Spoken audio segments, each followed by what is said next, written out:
Од Сојузот на средношколци во земјава најавуваат дека од утре мнозинството матуранти ќе ја бојкотираат наставата. Председателот на Сојузот Бленди Ходаи како образложение го наведува неприфаќањето на нивните барања за намалување на бројот на предмети кои треба да се полагаат на државната матура оваа година од 4 на 2.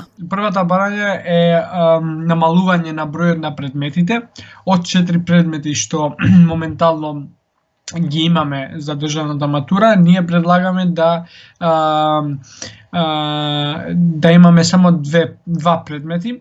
Во првиот предмет да биде задолжителна во мајчин јазик на македонски, албански или турски, и вториот предмет што треба ние да полагаме да биде некој предмет каде што ќе ни помогне во студиите во универзитетите што ќе треба да се регистрираме.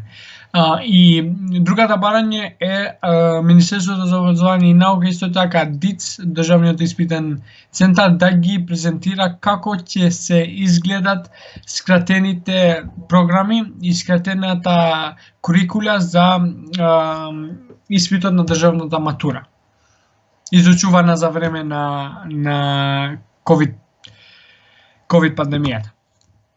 Овие барања беа предложени до образовните институции во последниот состанок што Сојузот, представниците на Сојузот на средношколци го имаат со министерката Царовска во 9 декември 2020 година, каде што ги презентиравме како дефинирани барања од страна на Сојузот на средношколците. Одговорот од Државниот испитен центар беше дека нема доволно време сега да се намалува бројот на предметите од 4 до 2. Ходаи вели дека бојкотот ќе продолжи се додека нивните барања за модификација на содржината на државната матура не бидат прифатени од образовните органи.